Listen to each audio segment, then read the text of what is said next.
Hello दोस्तों, स्वागत है आप सभी का हमारे YouTube channel exam 2.0 study channel पर। दोस्तों आज के इस वीडियो में हम लोग गणित कक्षा 10वीं की प्रश्नावली 3.1 की प्रश्न संख्या 3 को हल करने वाले हैं। तो दोस्तों इस वीडियो को आप लोग अंत तक जरूर देखिएगा और वीडियो आपको पसंद आता है तो इसको लाइक कर दीजिएगा और चैनल पर नए आए हैं तो चैनल को सब्सक्राइब करके बेल आइकन बटन भी दबा दीजिएगा ताकि हमारा एक भी वीडियो का नोटिफिकेशन आपसे मिस ना हो सके। तो चलिए दोस्तों इस वीडियो को शुरू करते हैं।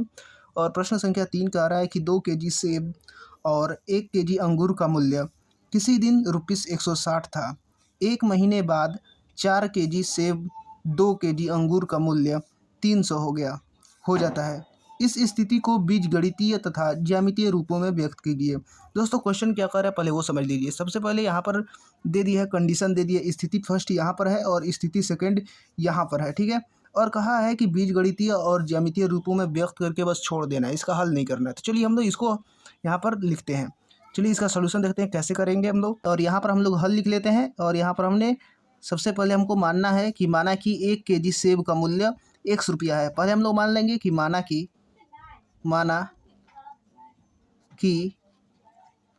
1 kg सेब का मूल्य कितना है, 100 रुपया है। पहले हम लोग इसको मान लेंगे 1 kg सेब का मूल्य 100 रुपया है।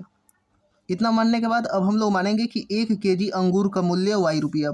कितना मानेंगे, और 1 kg अंगूर का मूल्य y रुपया मान लेंगे, ठीक है दोस्तों। यहाँ पर इतना हम लोगों ने मान लिया। फिर उसके बाद हमें जो करना है वो देखिए। जो स्थिति फर्स्ट में कहा है, पहला स्थिति ये है कि 2 kg सेब और 1 kg अंगूर का मूल्य किसी दिन 160 था। तो दोस्तों अगर 1 kg सेब का मूल्य 100 रुपया है तो 5 kg सेब का मूल्य 5x हो जाएगा। इसी तरीके से 2 kg यहाँ पर कहा है तो 2x हो जाएगा, ठीक, क्या हो जाएगा। बीजगणितीय निरूपण हम लोग करेंगे। अतः यहाँ पर लिख देंगे, अतः बीजगणितीय निरूपण हम लोग करने वाले हैं। बीजगणितीय निरूपण, जो स्थिति दी गई है उसका हम लोग बीजगणितीय निरूपण करेंगे। जैसे कि ये प्रश्न में कहा है कि बीजगणितीय तथा ज्यामितीय रूपों में व्यक्त करना है हमको। तो चलिए हम लोग बीजगणित में पहले व्यक्त कर लेते हैं। तो जैसे जैसे कहा है वैसे वैसे करेंगे। 100 रुपया है 1 kg का, तो 2 kg कितना हो जाएगा, 2x। यहाँ पर 2x हो गया। और 1 kg अंगूर का मूल्य 160 है, यानी इन दोनों को मिला करके 160 रुपया है। यानी हम लोग जोड़ेंगे इसको, 2x प्लस 1 kg अंगूर है यानी 1 kg का कितना दाम है, y रुपया। तो 2x प्लस y बराबर कितना हो गया, 160। ये हमारा पहला समीकरण ले लेंगे। अब देखिए दूसरा स्थिति यहाँ पर है। 1 महीने बाद 4 kg सेब 2 kg अंगूर का मूल्य 300 हो जाता है। यानी 1 महीने के जस्ट बाद कितना हो जा रहा है, 4 kg और 2 kg का अंगूर का मूल्य 300 हो जाता है। तो चलिए हम लोग यहाँ पर लिख लेते हैं 4 kg सेब हो जाएगा ये 4x, और 2 kg अंगूर का मतलब 2 में y से गुणा, ठीक है दोस्तों। और दोनों को जोड़ देंगे, ये मूल्य है ये भी मूल्य है, इन दोनों का मूल्य जोड़ करके कितना आ रहा है, 300 रुपया आ रहा है अकॉर्डिंग टू क्वेश्चन। यानी कि जो क्वेश्चन कहा है 300 रुपया वही हमारा आ रहा है। अब हमें यहाँ पर दूसरा समीकरण इसको मान लेंगे।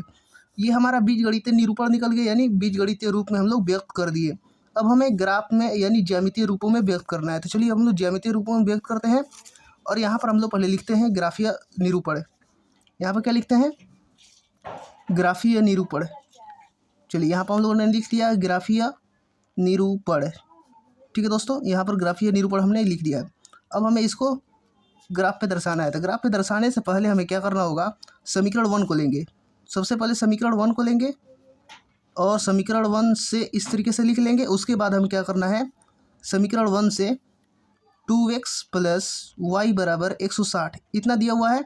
और हम लोग y को इधर रख लेंगे। क्या रखेंगे, y को इस साइड रखेंगे और 2x को यहाँ पर प्लस है तो बराबर के इस साइड लेकर के जाएंगे तो -2x हो जाएगा, 160 - 2x। अब देखिए यहाँ पर क्या करना है, ग्राफ पर दर्शाने के लिए x और y का मान निकालना है। यानी x और y का पॉइंट हमें दर्शाना होगा ताकि लाइन बन जाए और ग्राफ पे हम लोग दर्शा सकें। तो चलिए इसको दर्शाने के लिए हमें क्या करना होगा, एक बक्सा बनाना होगा और बक्से में हमको x और y यहाँ पर लिख देंगे। देखिए यहाँ पर x और हमने y लिख दिया। और अब हम लोग इसको x का मान इस पर रखेंगे और y का मान निकालेंगे। तो चलिए हम लोग रखते हैं एक एक करके। x का मान रखते हैं, पहले 40 रख दे रहे हैं, यानी 40 दूनी का 80। यहाँ पर 40 रखेंगे तो कितना हो जाएगा, 80 160 में से 80 जाएगा तो कितना आएगा आंसर, 80 आ जाएगा। अब फिर एक और पॉइंट ले लेते हैं, यहाँ पर रख दे रहे हैं 50। दो पचे 10 यानी 100 रखेंगे, यहाँ पर 100 हो जाएगा। दो पचे 10, 100 यानी 160 में से 100 हो जाएगा तो कितना बचेगा? 60 बचेगा। वाई का मान 60 आ जाएगा। अब हम लोग रख दे रहे हैं 2 छक्का 12 यानी 60 लग रहे हैं। यहाँ पर 60 रखेंगे तो 2 छक्का 12 120 यानी 160 में से 120 जाएगा तो कितना आएगा? 40। दोस्तों यहाँ पर एक्स और वाई के लिए हम लोग 3 पॉइंट निकाले हैं। आप 2 निकाल करके भी आप ग्राफ पर दर्शा सकते हैं। 3 हमने इसलिए निकाला ताकि आसानी हो, हमारे ग्राफ खींचने में, लाइन खींचने में आसानी हो। अब हमें समीकरण 2 लेना है। यहाँ पर हम समीकरण 2 लिख लेंगे। इस तरीके से यहाँ पर लिख लेंगे समीकरण दूसरा से। चलिए हम समीकरण दूसरा से हल करने वाले हैं। समीकरण दूसरा दिया है 4x + 2y = 300। तो देखिए 4x + 2y = 300 यहाँ पर दिया गया है। अब हमें इसे हल करना है। देखिए यहाँ पर 2 और यहाँ पर भी 2 कॉमन मिल रहा है, यानी 2 दूनी का 4। यहाँ पर कॉमन लेंगे तो बाहर आ जाएगा 2 और यहाँ पर बचेगा 2 दूनी का 4, क्योंकि यहाँ पर भाग चल जाता है दोस्तों। यहाँ पर 2 दूनी का 4 और यहाँ पर x, और यहाँ पर कॉमन लेंगे तो भाग जाएगा तो कितना बचेगा? 2 से भाग देंगे तो कितना बचेगा? यहाँ पर y बचेगा, यानी केवल y बचेगा। यहाँ पर 2 यहाँ पर कॉमन ले लिए और इधर हो जाएगा 300।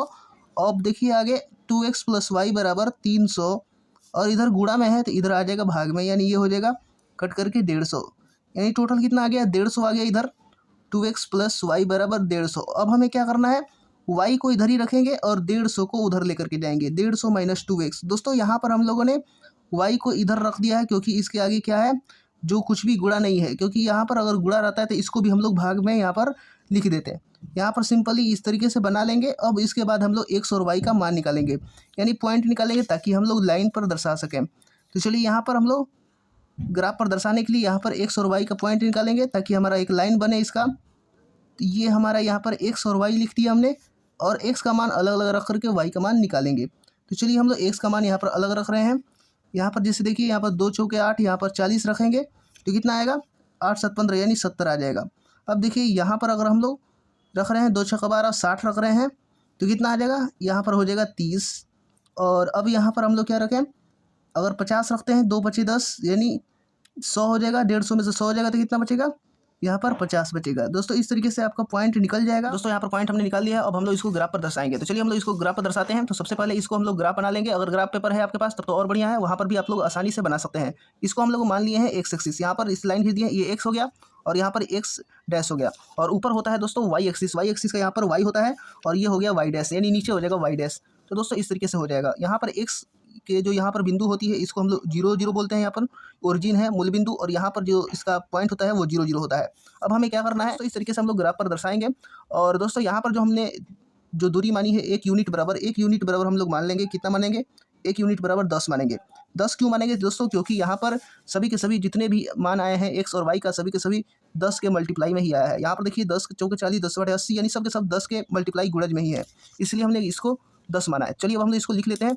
यहाँ पर ये हो जाएगा 10 20 30 40 50 60 70 80 90, और ऊपर भी हम लोग 10 20 30 40 50 60 70 80। तो दोस्तों यहाँ पर हमने ग्राफ खींच लिया और हम लोग समीकरण 1 का जो पॉइंट हम लोग निकाले हैं उसको हम लोग दर्शाते हैं।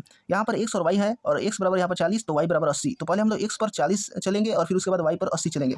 तो पहले हम लोग 0 से स्टार्ट करते हैं और कितना चलेंगे? 40 चलेंगे। तो 40 चलते हैं, 1 2 3 4, यानी यहाँ पर 10 20 30 40 यहाँ पर आकर के रुक गए। और इसके बाद हम लोग y पर 80 चलने वाले हैं। y पर 80 का मतलब होगा यहाँ पर सीधे ऊपर। कितना दोस्तों? एकदम सीधे चलेंगे इस तरीके से, और सीधे यहाँ पर कहाँ जाएंगे? इस तरीके से आप लोग मिला सकते हैं। ये वाला यहाँ पर पॉइंट आ जाएगा, ये वाला यहाँ पर पॉइंट आ जाएगा, और ये हमारा हो जाएगा 40 और 80। यहाँ पर हम लोग लिख सकते हैं 40, 80। इस तरीके से हम लोग का पॉइंट मिल गया। और अब देखिए यहाँ पर जो दूसरा पॉइंट है, दूसरा पॉइंट दिया है 50 और 60, और तीसरा है 60 40। 50 60 कहाँ पर आएगा? तो दोस्तों देखिए x पर 50 चलेंगे और y पर कितना चलेंगे? 60 चलेंगे। तो चलिए 50 हमने यहाँ पर आ गया, और अब हम लोग इसको 60 चलेंगे, इस ऊपर की ओर हम लोग 60 चलेंगे। तो दोस्तों यहाँ पर इस तरीके से 60 आ जाएगा। इस तरीके से यहाँ पर हमने इसको मिला दिया। और अब देखिए जो तीसरा पॉइंट है, तीसरा पॉइंट कह रहा है यहाँ पर 60 और 40, यानी x पर 60 चलेंगे और y पर 40 चलेंगे। 60 यहाँ पर है दोस्तों, यहाँ पर 60 हमने चल दिया और y पर 40 चलना है। तो y पर 40 चलने के लिए हम लोग यहाँ पर मिला देंगे दोस्तों। यहाँ पर सीधे हम लोग इसको यहाँ पर पॉइंट मिला देंगे। चलिए ठीक है, यहाँ पर पॉइंट हमने बना दिया, और ये हो गया हमारा 60 40 हो गया। क्या हो जाएगा? ये हमारा 60 और 40 हो जाएगा, और ये वाला जो पॉइंट हो जाएगा 50 और 60 हो जाएगा। तो 50 और 60 हो जाएगा। अब हम क्या करेंगे? ये तीनों पॉइंट को मिला देंगे।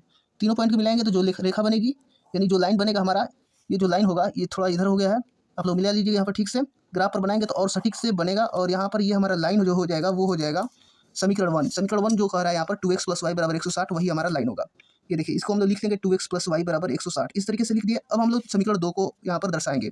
समीकरण 2 यहाँ पर 4x + 2y = 300 है और इसका जो पॉइंट निकाले हैं x = 40 फिर y = 70। तो चलिए हम लोग x = 40 चलते हैं। यहाँ पर x = 40 हमने यहाँ पर चल दिया और y = 70 जाएगा, यानी y ऊपर जाएगा, y प्लस में है तो यहाँ पर 70 जाएंगे। तो चलिए दोस्तों यहाँ पर देख लेते हैं। यहाँ पर 70 कहाँ है, ये रहा। यहाँ पर 70 यहाँ पर पॉइंट मिल जाएगा। यहाँ पर पॉइंट हमने लिख लिया। अब हम लोग लिखेंगे y बराबर, यहाँ पर y = 70 हमने लिख लिया। अब हम लोग x = 60 और y = 30 चलेंगे। यहाँ पर x = 60 चलेंगे और 60 के बाद सीधे 30 चलेंगे, यानी y ऊपर है और ऊपर है तो हम लोग मिलाएंगे पहले 1 2 3, यहाँ पर 30, ये हम लोग मिला लिए। ये पॉइंट हमारा मिल गया। अब हम लोग देखिए यहाँ पर 50 और 50 है, यानी x = 50 है, y = 50। तो यहाँ पर 50 है, x बराबर यहाँ पर 50 हमने चल दिया और y = 50 यहाँ पर, यानी y यहाँ पर चलेंगे। इस तरीके से आप लोग यहाँ पर मिला सकते हैं 1 2 3 4 5। ये हमारा ये बिंदु हो गया। ये वाला क्या हो गया 50, यहाँ पर 50, यहाँ पर रेड पेन से लिख दे रहे हैं 50,50 और ये हो जाएगा हमारा 60,30 और ये वाला जो पॉइंट हो जाएगा ये हो जाएगा 40,70। 40,70। अब हमें ये तीनों पॉइंट को क्या करना है, मिला देना है। तो चलिए मिला देते हैं। ये तीनों पॉइंट को हम लोग मिला देंगे इस तरीके से और ये हमें यहाँ पर मिल गया। तो दोस्तों ये तीनों पॉइंट पर मिलाने के बाद जो रेखा बनी है वो हमारा रेखा समीकरण 2 हो जाएगा। और समीकरण 2 कह रहा है कि 4x + 2y = 300, यानी 4x + 2y = 300 दिया है समीकरण। तो इसका नाम हो जाएगा यहाँ पर 4x + 2y = 300 वाला, ये वाला हमारा लाइन हो जाएगा। और इधर हो जाएगा 2x + y = 160। तो दोस्तों इस तरीके से आप लोग दर्शा सकते हैं ग्राफ पर। अपना ग्राफ पेपर है तो उसमें भी आप लोग दर्शा कर छोड़ सकते हैं। इतना ही हमारा आंसर हो जाएगा। तो मिलते हैं अगले वीडियोज़ में अगले क्वेश्चन के साथ।